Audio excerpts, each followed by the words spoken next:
तुमने सुना नहीं मैंने क्या कहा? अब बिना किसी देर के गोकतू सरदार को मेरे हवाले कर दो।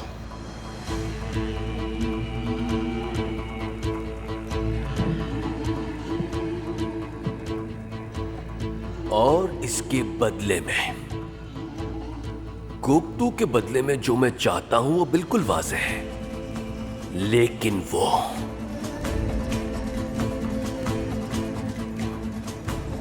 यानी मरकज इस वक्त यनाल सरदार के पास है। अगर मुझसे बराबरी की सतह पर बात करने का कोई हकदार है तो वो है। अब मेरी बात जरा गौर से सुनना।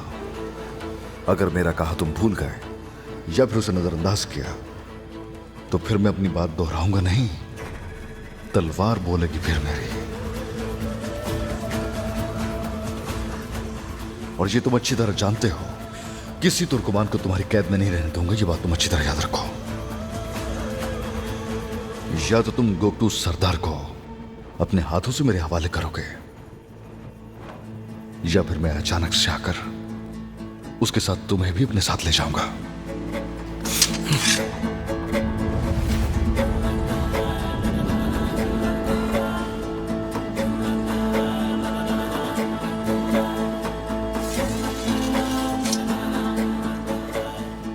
मैं गोकतू को तुम्हारे हवाले नहीं करूंगा।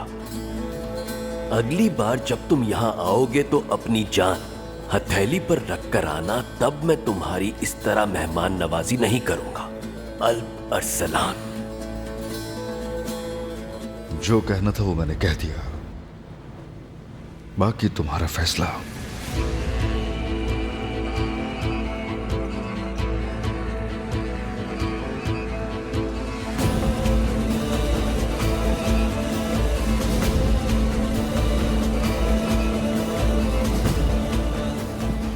मैं इसे छोड़ आता हूं।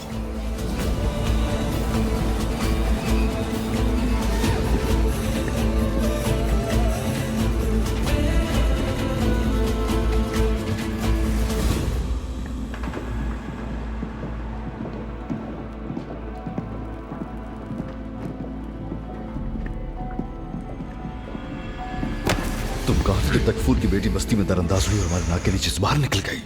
तुम कैसे ये सब नहीं जान सके? और अगर जानते थे तो मुझे क्यों नहीं बता पाए? बताओ मुझे जवाब चाहिए। जैसा सोच रहे हो ऐसा नहीं है। मैंने सोचा नहीं, खुद देखा है। अक्षा बेकसूर है। ये वक्त और जगह मुनासिब नहीं है। मैं ये तुम्हें समझा दूंगा सब। ये क्या हो रहा है यहाँ? फौरन छोड़ो उसे।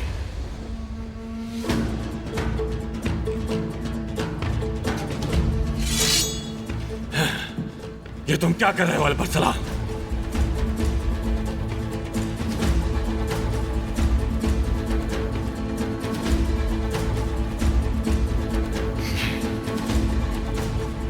अभी मैंने तुमसे बदला नहीं लिया, मगर बाद में लूंगा। अल्पगुत, तुम जाओ।